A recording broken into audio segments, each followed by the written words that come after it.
Hello and welcome to another episode of the Geek Tech Show. In today's video, we are going to be checking out how many different cameras, oh my god, this is so heavy, do you actually need as a photographer and why I use so many. Before I get started, my name is Sohi Kisimov and welcome to my channel. In this channel we do product reviews, photography, and all kinds of different things here, including checking out the latest tech toys, online classes, and everything else. Make sure you subscribe. There is an actual link right down below and a lot of helpful links in the comments in the get more info section as well. Now, this is heavy, and this is heavy for a reason. I want to talk about what kind of cameras do you need to become a photographer, but more specifically, why do you have so many different cameras and why do you need so many if you're a photographer? Well, start with the basic. The first one is this one, and yeah, everybody almost has some kind of a smartphone device to take pictures with. This is always on you, so always take pictures with something that you have on you. Definitely this is for casual photography, anything you need, and you go to different places, you always carry your cell phone. So this will be your number one tool for photography. Now, let's go ahead and check other tools we have here. We have the GoPro. Winter sports, action sports, this is something that you can't actually use unless you have the Osmo Action. So this is actually the Osmo Action, by the way, not the GoPro. But both of them are essential for action sports, vlogging, and things like that. So you can't actually go without something like this. If you want to do action sports, you want something almost indestructible. And GoPro is much better than the Osmo Action when it comes to being indestructible, by the way. So this is definitely a second camera that I do suggest for people to get. So most people actually have this one, but almost not too many people have that one. And you can get them super cheap if you're getting them used. The GoPro or your version is great for you to use. Well, we have a few more cameras. Now, if you're going for becoming a professional, definitely need a DSLR. In fact, you need not one DSLR, you need two different DSLRs. One is your main unit that you actually use. The second one is actually the backup unit that you use as well. So let's get the backup unit. Actually, I think this one is the main unit, not the backup. It's actually two of them. So we have two different units that I'm using. The main one and the backup one. Now, why do we need two of those would be the question. You need two of them just in case one of them breaks. And if you're doing wedding assignments, event photography, and so on, you need more than one lens, and you definitely need more than one of those camera bodies. So mostly you shoot with the main one, but in case something happens to this one and you have an expensive wedding, you're paying thousands of dollars for the assignment. You don't want to take chances of having just one of them and having something go wrong with the lens or the body. So you have exact backup, almost exact backup. And I don't suggest for you to do the same exact backup. This is a lighter backup, by the way. It actually has a flip screen, the other one does not. And this one is the next size up unit for it. So it's another zoom unit, but definitely a smaller lens. So it's much lighter for me. So you start with something big, you take pictures with the big unit, and then you want to go for the small one, you get that one. One of the best ways about having two different cameras is that instead of changing the lenses all the time, you just grab the other camera and you start shooting right away. So I wanted to do a quick comparison here of the different cameras that I shoot with and why the big difference between the different sizes of them. So this is the Canon DSLR. This is actually a medium size DSLR. This is not even the big size, but you can see here just how big it is. And then if you're going to be using a tripod, and this is a miniature tripod, this thing is going to get exponentially heavy. It's also not so easy for you to put on. You can see how large this thing is, and it's not really easy for you to hold as well. So this is really a camera. It's not really been made to actually film yourself, and this is just an afterthought that actually Canon made for it. This is why I really don't use this as much. It does have a port for you to put in external mic and a place for you to put the external mic into. This is a big plus for that. Other than that, I don't like it just because it just takes a lot more time for me to put this on, to unscrew this, and then of course to get to use it. Of course it has the most superior lenses that you can get, but you can take this out and you can put this on the M lens. So the big difference between this and the M camera is definitely the size. Look how small this actually is compared to that. Much smaller, much easier for you to use, and it takes a lot faster for you to screw this on. You can see much faster too. It also holds on very good, and the only really downside to this, and this has to do with the M6, you can get the M50 and that has the screen cupping coming out from the side instead of from here.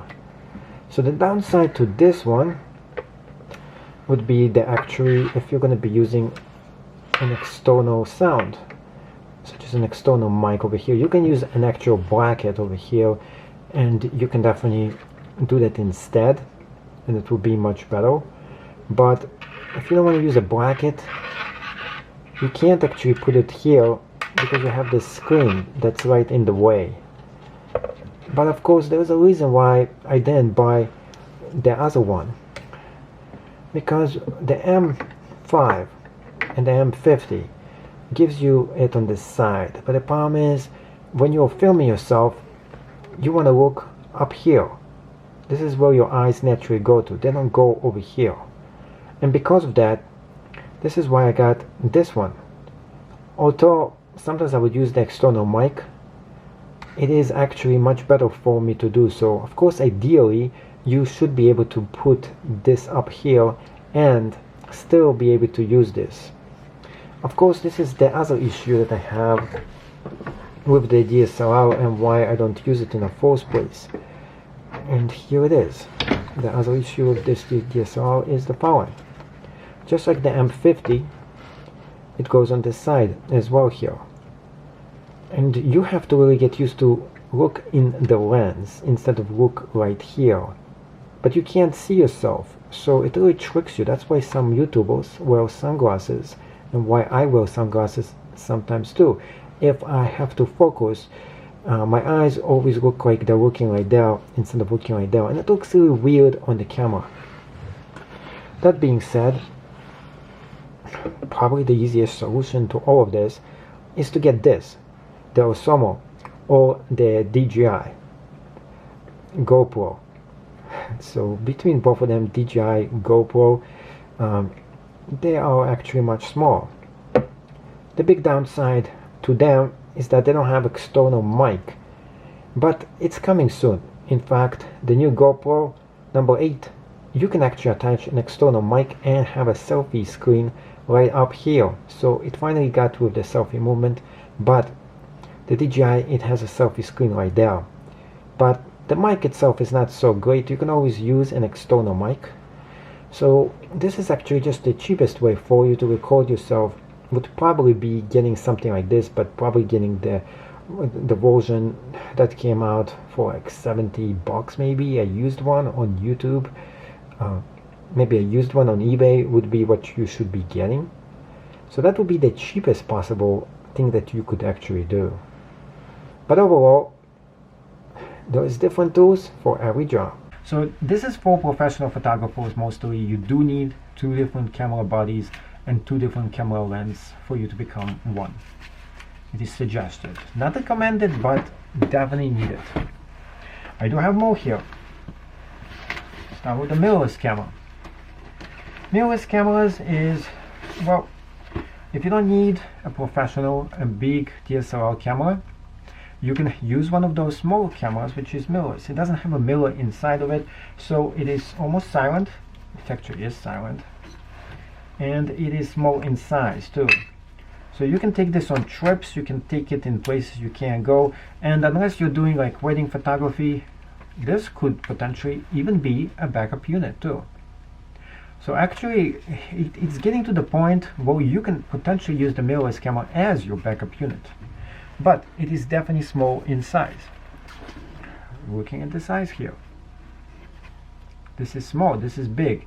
This is much heavier for you to carry in on a long assignment. On the other hand, having a small camera such as this, the mirrorless, and this is the M6 by the way, makes it so much easier for you to carry this along and take pictures. But this is not it. You need more cameras. Well, you don't really need more cameras, but if you're doing jobs and you're doing product photography like I do, I need something small, really small, because those things are just too big. So for product photography, I like to use something like this, and you do need a small one too. Have actually a backup like this one. Now, why do you need a small one like this?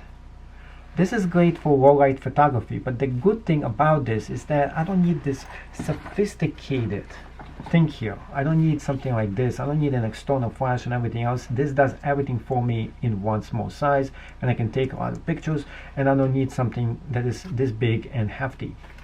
So having something big and hefty like this, and if you need like to take pictures for like 1 hour, miniature pictures, you zoom really close to it, the flash is not going to work very well. So having a very small flash here is actually very good. Oops.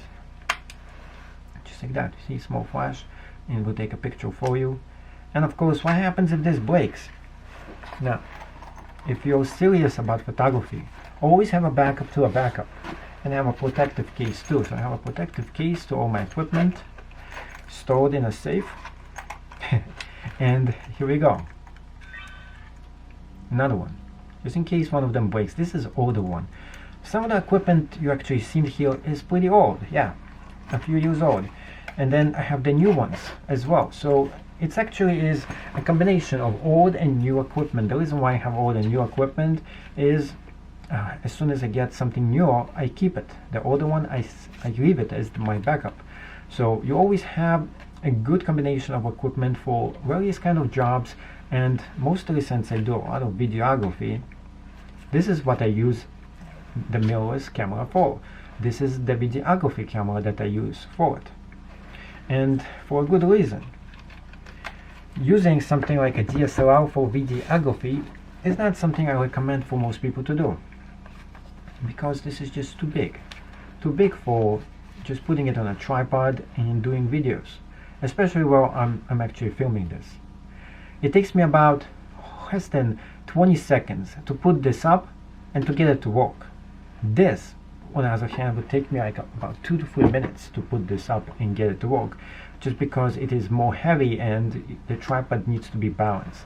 This doesn't take much for this to put up, so it's easy for me to put up and start recording my videos.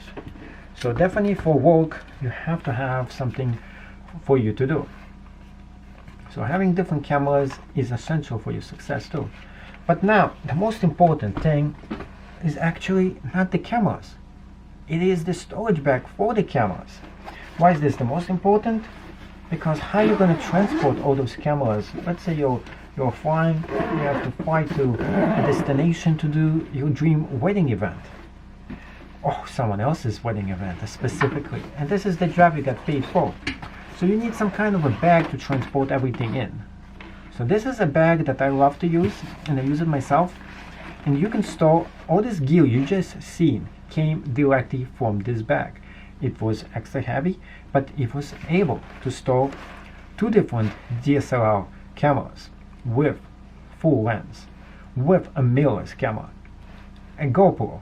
Well, that's not a GoPro, it is also more action. 2 different mini cameras, and there is still a lot of room here. In fact, there is still room on this side of this bag to put in a full size 15-inch laptop as well, plus storage room for extra compartments too. And altogether, this bag is amazing. So this is the fast bag, by the way. But if you are interested and you want to get one of those, well, there's going to be a link just right down below. in case you are interested. So keep shooting, taking pictures, and keep snapping. Now, the only thing left for you to do is just to subscribe to my channel. See you on the inside, and if you have any comments, questions, and suggestions, please post them right down below. So which of those cameras do you think yourself would you be able to use? Which ones would you actually be using? Do I have too many cameras? Post down below your question to get immediate answer. Let's find out.